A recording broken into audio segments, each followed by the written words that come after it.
Vamos agora para o nosso tópico 6. Ele está com o título de segregação. Como todo mundo entende, por separação. Ou seja, um pouco pra cá, um pouco pra lá, porque ninguém é igual, coisa do tipo. O que acontece? Você vai lá, pega a sua Bíblia e fala, nossa, eu vou visitar tal igreja.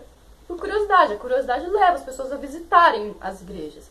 Aí você chega lá na igreja, você ouve uma mensagem que você gosta, você ouve uma música que você gosta e pensa, nossa, lugarzinho bacana, vou começar a visitar mais.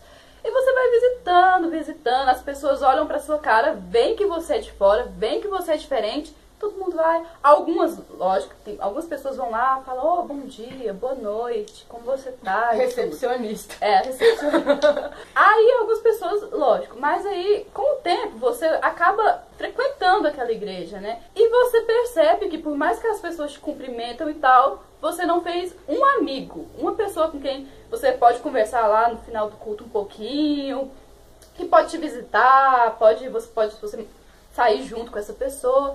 Você vê que não encontrou essa pessoa, você não encontrou um grupo no qual você se encaixasse também. No caso, acontece muito com as pessoas, os jovens. Chega lá, você vê que tem as turminhas e tudo, o que a dona Michele tem nome, né? Você já percebeu alguma vez na igreja alguém que estava lá, sentou mais no fundo e do começo ao fim não se enturmou, não apareceu ninguém para trazer ele pro meio e você viu ele uma vez ou outra e não voltou mais? Obviamente, e é disso que a gente tá falando. A pessoa não se encaixa, porque é muita panelinha. É um grupinho aqui, um grupinho ali, e a pessoa não é incluída em praticamente nenhum. Quando é incluída em um, pode ser uma panelinha que acontece uma coisa horrível, a gente tem que falar que acontece uma coisa muito feia, que é a rivalidade de certas panelinhas.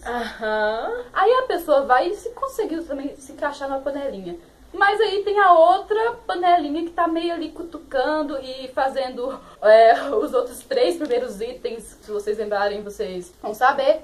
Aí a pessoa vai e tá na panelinha, a outra panelinha tá lá falando mal, cometendo os 3 primeiros delitos que a gente mostrou aqui. E aí aquela pessoa, como ela ainda não tá muito familiarizada com o ambiente, ela vai se sentir incomodada às vezes, e vai falar, não, eu acho que eu vou parar de ir na igreja, porque não tá legal, tá um clima chato, fulano que me cumprimentava antes não tá me cumprimentando porque eu tô em tal panelinha. Isso acontece muitas vezes, não em todas, gente, realmente, não em todas, mas acontece algumas vezes, é uma coisa que precisa ser mudada. É algo automático, as panelinhas são rivais, se você entra em uma, automaticamente as pessoas da outra panelinha já não vão com a sua cara. O que é muito feio, ter esse negócio de panelinha e rivalidade dentro da igreja. Exatamente. Que é uma coisa muito feia, vamos combinar. E essas panelinhas, na maioria das vezes, ou em todas as vezes, são por classes sociais. A minha tia frequentou por 2 anos uma igreja de classe social alta, e por 2 anos ela não conseguiu fazer amizade com ninguém. Depois de 2 anos que ela estava na igreja, alguém chegou nela, nossa, bom dia, você é uma visita? Seja bem-vinda, volta sempre. Pois eu tô aqui há 2 anos e ninguém sabia que ela estava lá. Então é uma coisa assim, lamentável. É muito lamentável mesmo, realmente. Essa segregação é uma coisa que não pode existir. Por quê? Às vezes você também exclui a pessoa porque não vai com a cara dela. Isso existe no meio cristão? Isso tem que existir? Quem disse que Jesus fazia exceção de pessoas? Eu acho que não faz sentido no lugar, porque igreja não é aquele prédio construído lá. Igreja são as pessoas, aquela comunidade que lindo, junta. Cara. E então deveria ter aquela união daquela comunidade que se reuniu para falar de Deus, para falar de Jesus e tudo mais, deveria ter essa união. Não faz o menor sentido dentro de uma igreja, não instituição, pessoas, haver várias igrejas, no caso, havendo essa segregação. Não faz sentido. E o nosso tópico 7 vem como título Pressão/insistência. Você chega na igreja, você até gosta e tudo, mas as pessoas... Isso não acontece em todas as igrejas, mas em algumas, lógico. As pessoas começam a pressionar. Vamos fazer isso. Ai, volta aqui no próximo domingo, na próxima quarta. Aceita Jesus, irmão. Você tem que aceitar Jesus. E você não tá aqui por um acaso. Deus tem um plano na sua vida. Deus te colocou aqui. Deus tocou no seu coração pra você vir aqui hoje. Você tem que vir aqui sempre. Você tem que se batizar. Você precisa, você deve. Isso não é legal. Por quê? Não que não seja verdade que Deus tocou no seu coração para você ir à igreja, que Deus quer você lá, quer você bem. Não que isso não seja verdade. Porém, você ficar colocando assim, você tem, você deve, você precisa, é assim. É como a pessoa pode se sentir um pouco intimidada por essa situação. E aí ela fala assim, não, eu não tô me sentindo à vontade. Ninguém gosta de pressão, gente. Essa é a verdade. Ninguém suporta por muito tempo ser pressionado. Aí, às vezes a pessoa tá indo na igreja há muitos anos, às vezes, né? Tá lá há muito tempo. Porém, ela não tomou a decisão de se batizar ainda. Por mais que, lá no fundo, ela sente que ela, uma hora ou outra ela pode se batizar. Você não precisa ficar falando, irmã, ó, 5 anos a senhora tá aqui, vamos batizar, vamos logo, porque se você não batizar, você não vai ser salva, ou qualquer coisa do tipo. Por quê? Como eu já disse, ninguém suporta pressão. Então, deixa que a pessoa, no momento dela com Deus, ela se sinta à vontade e aí ela vai te procurar pra falar, olha, eu quero me batizar. É muito mais bonito assim do que você ficar, às vezes, martelando. E se você ficar martelando, uma pessoa fala uma vez ou outra isso, é uma coisa. Agora ficar martelando, falar batiza, batiza, batiza, pode ser que ela fala, nossa, tô aqui há 5 anos, mas sinto muito, eu acho que eu vou parar de vir porque estão me pressionando. E por falar em forçar a barra, vamos falar sobre os pais que forçam os filhos a irem à igreja, forçam os filhos a se batizarem. Filho fez 10, 11, 12 anos, vai batizar. Eu acho um erro isso. Batizou, quando ele cresce, que ele forma uma opinião, forma uma ideia, que ele vai parar pra pensar e falar, poxa, passei minha vida inteira vindo na igreja, eu me batizei porque o meu pai ficou me pressionando, eu não quero estar aqui. Fica mais feio depois. Fica mais feio porque acaba saindo da igreja. E aí os pais sofrem com isso e às vezes não sabem por quê. Por isso que eu sou a favor de ter pelo menos, como se fosse uma maioridade até na igreja. Eu acho que até os 18 pra frente, a pessoa deveria ter vivido bastante, conhecido, ter conhecido vários segmentos, não precisamente ter ido em todos, mas ter uma ideia de como cada um e tomar sua própria decisão. Eu acho que criança ser batizado na igreja, eu acho que isso é uma afronta à pessoa que ainda não se formou completamente. Pra depois acabar acontecendo o que a Michelle falou. A pessoa acabar se revoltando depois e ficar mais feio ainda. Eu me batizei muito nova, com 11 anos de idade, porém, eu não fui forçada em momento algum. Meu pai e minha mãe, na época, eu ia em outra igreja, inclusive, antes de fazer estudos bíblicos e tudo. Ele me falou, você vai continuar indo na sua igreja e a gente vai pra cá. Eu, por fazer estudos e conhecer mais e gostar, eu decidi. Porque eu já tinha realmente uma opinião formada sobre isso aos 11 anos, por mais que isso seja estranho. Mas eu sei que não é assim com todo mundo. Não. Cada um tem seu tempo. Cada um tem seu tempo. Tópico 8, a gente separou pra discriminação. Essa discriminação é mais ou menos assim, para pessoas de outros segmentos religiosos. Por exemplo, eu já fui muito eu nasci na religião católica. Era comum, eu vi os dois lados, era comum ver católicos com certo receio de crentes, né? Porque é assim que fala, não é os evangélicos, tá? É os crentes. E é mais comum ainda ver os crentes, né, bem dizendo, terem um receio maior com os católicos. Porque para eles, os católicos são uns monstros. Pronto, resumindo. E também com outras religiões. Porque eu acho assim, ó, eu acho que ninguém tá errado em seguir o caminho que acha mais certo. Porque você não pode ser arrogantemente suficiente para dizer que o que você segue é o mais certo. Porque existem milhares de religiões no mundo e nada comprova que a sua é a certa. Eu acho que você tem que ser feliz, sentir Deus, sentir paz, sentir seja lá o que for, sentir bem no que você segue e respeitar o segmento do próximo. Por exemplo, eu vejo uma coisa ridícula que é com o segmento espírita, porque eu conheço pessoas do segmento espírita e sei que tem o pessoal da macumba, mas tem um pessoal tem um pessoal espírita também que o pessoal bacana. Eu nunca vi um segmento religioso mais caridoso do que o segmento espírita. Essa é a mais pura verdade. E eu já fui em alguns centros espíritas, porque eu tenho na família pessoas espíritas, e eu acho muito massa, porque lá é diferente de qualquer igreja que eu já fui. Lá não tem as panelinhas, lá não tem a discriminação por classe social. Lá você sente uma humildade tão grande. E as pessoas falam que dentro lá tem umas velas pretas, tem umas galinhas, tem umas macumbas. Não existe nada disso. Então eu acho que, apesar de tudo, tem que ter o respeito. Eu acho que, por exemplo, pra você ver, o respeito tem que ser bem frisado, bem focado nessa situação, porque o cristianismo segue a Bíblia, que é o livro sagrado. O judaísmo segue a Torá. Quem te garante que uma tá mais certa que a outra? Então, acho assim, para não entrar num conflito maior, vamos respeitar cada um e parar com isso, porque eu acho que também tá errado esse negócio de fulano de tal religião não pode se envolver com outra pessoa de outra religião. Tô falando de afetividade, relacionamento, namoro, casar.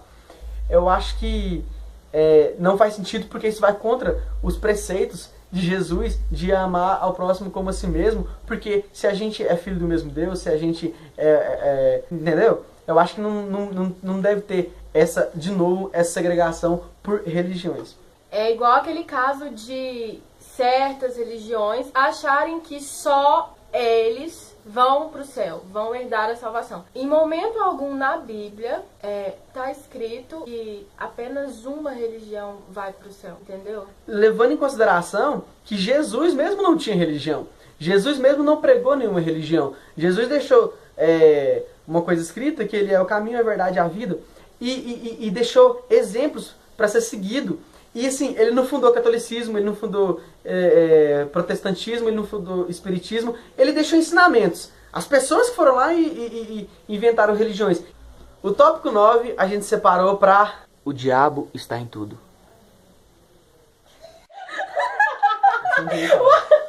Vamos explicar. É mais ou menos assim. As pessoas, vocês vão ter que concordar comigo, as pessoas nas religiões, elas dão às vezes mais foco pro tal do diabo do que pro foco maior que seria Deus. Porque tudo é assim, ó, isso não pode, porque o diabo gosta disso. Não, isso tem que fazer, porque senão o diabo gosta. Senão o diabo te pega, porque senão o diabo te pega. Então assim, eu acho que naquela música tem diabo, naquele filme tem diabo, dentro da igreja tem diabo, na rua tem diabo, sabe? Na televisão tem diabo, mas o que acontece é o seguinte, as pessoas perdem o foco dela. Que às vezes eu acho que o temor a Deus, que eles tanto falam, estão se invertendo pro temor ao diabo. Porque, cara, você liga a televisão de madrugada, você assiste o diabo. E ele fala português. Então o diabo tá na televisão. Também. Mas, por exemplo, o problema disso é o seguinte. Eu já ouvi muita gente falando disso. Tipo assim, eu não vou pra uma igreja que quando eu chego lá tem outra pessoa pegando na cabeça dela, falando... Eu fico com medo daquilo. É uma coisa meio complicada. Porque esse negócio de dar ênfase muito mais para o diabo do que para Deus pode fazer a pessoa pensar, às vezes, assim, que o diabo é mais forte e mais poderoso do que Deus. Bom, a autoestima do diabo tá lá em cima. Tipo isso. Tanta ênfase que dá pro demônio e tudo aquilo, que faz pensar que o demônio tá, tipo, soberano. E Deus, onde tá? Que eu saiba, eu vou na igreja para ter um encontro com Deus, não é para ter um encontro com o diabo. Se eu quisesse ter um encontro com o diabo, eu não ia pra igreja. Eu ia pra igreja satanista, não ia pra igreja cristã, porque vamos combinar, Eu né? tenho certeza que na igreja satanista não fala tanto de Deus como na de Deus fala do diabo. Foi boa. Vamos parar de dar ênfase pro diabo, porque o diabo não é mais poderoso que Deus, não. E isso assusta as pessoas. Tem gente que não vai pra igreja porque tem medo. Eu conheci muita gente que tem medo do diabo, porque pensa que eu vou pra aquela igreja, eles vão começar a falar que o diabo vai me perseguir, que o diabo vai aparecer na minha casa, que o diabo isso, que o diabo aquilo. Vamos parar, né? Deus em primeiro lugar, Deus soberano, o diabo é menor. O diabo vai fazer isso, o diabo vai fazer aquilo, o diabo vai te levar pra não sei onde. Mas e aí, o que Deus pode fazer por você? Muito maior. Então vamos parar com isso. Vamos falar disso, né? Vamos falar de Vamos coisas falar de boas. coisas boas. Bom, pra você, senhor e senhora paciência, que conseguiu assistir o nosso vídeo até aqui, com esses 9 itens, agora finalmente chegamos no item 10. Algumas pessoas deixam de frequentar alguma igreja, deixam de ir pra igreja, ter alguma religião, por causa desses 9 motivos que a gente citou. Outras pessoas deixam de ir por outros motivos que a gente não lembrou. Mas ainda existem aquelas pessoas que não vão para a igreja. Sabe por quê? Porque nós não pregamos para ela. E é um dos principais motivos. Isso. E pregar vai envolver não só a mensagem da palavra, mas adotar para suas vidas mudanças em relação a esses outros 9 itens que a gente citou e outros que a gente não lembrou mesmo. Mas pregar envolve isso. Mostrar e viver isso. E lógico, para que a pessoa se sinta à vontade no ambiente, para que ela se sinta bem, a gente tem que ajudar, a gente tem que fazer alguma coisa. Você recebe visitas na sua casa e você quer agradar aquelas pessoas, tudo quer que elas se sintam bem, a não ser que você seja meio louco. Mas, às vezes, você não tá fazendo com que as visitas se sintam à vontade na igreja. Você tem que fazer isso. Você tem que ser um bom anfitrião, anfitriã, para que as pessoas fiquem bem, fiquem relax, e é isso. E a Michelle vai ler uma passagem agora, né, porque a gente não leu a Bíblia nesse vídeo ainda. E esse verso responde a pergunta: por que é tão importante pregar? Tá em Mateus 24:14. Diz o seguinte: e este evangelho do reino será pregado em todo o mundo, em testemunho a todas as gentes, e então virá o fim. A gente aqui sabe que o mundo é cansativo, as coisas do mundo não andam muito legais, tem muita gente aí implorando que Jesus volte logo. Então a gente tem que pregar essa mensagem, porque tem muita gente que ainda não conhece a mensagem. E tem muita gente que tá sentindo ali no coração um desejo por algo mais na vida e que não achou isso ainda. Então, eu acho que tá na hora então da gente pregar mesmo, pregar e viver aquilo que a gente tá pregando, mostrar para as pessoas o caminho, enfim, porque tem muita gente que não conhece, como eu já disse, então vamos dar esse conhecimento a essas pessoas. Vamos parar de perder tempo criticando, julgando e apontando o erro do irmão. E vamos usar esse tempo para poder pregar o evangelho. Para fazer aquilo que o líder dos cristãos, Jesus, falava para fazer, que é repassar a mensagem dele e não fazer tudo isso aqui que a gente fez de item. Muito obrigado, Dudu, pela sua presença. Obrigada mesmo, foi lindo. Foi lindo. Não, eu que agradeço, né? Porque assim, é um tema que, como vocês que são amigas minhas sabem, eu não falar. Eu não gravaria esse vídeo, mas com vocês eu achei interessante porque ficou uma coisa meio balanceada, assim, de gente religiosa, gente não religiosa. Mas eu creio que eu respeitei a religião da galera, eu acho que não faltei com respeito com ninguém. Se comportou lindamente. Muito obrigado. Pra quem quiser saber mais um pouco de mim, eu também tenho um vlog também, que eu quero dizer então. Eu não falo de coisas religiosas, muito pelo contrário. Então, nós agradecemos a presença do Dudu por ter ajudado a gente com os motivos, né? Porque a gente não sabe todos, porque a gente está da igreja, né? Então, a gente pede para que vocês se inscrevam no nosso canal, assistam os próximos vídeos, deem opiniões sobre assuntos e temas que vocês querem, não só temas críticos, temas legais também pra gente discutir numa boa e tudo mais. E a gente vai ter, ao longo dessa nossa jornada de vlogger, a gente vai ter outras presenças, outros participantes. Vários convidados. Isso, e eu acho que vocês vão gostar. Comentem, deem sugestões, que a gente vai melhorando com o tempo.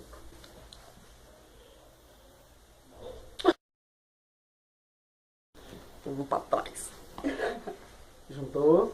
Tô aparecendo? Não. Então vai lá. Oi, gente! Oi!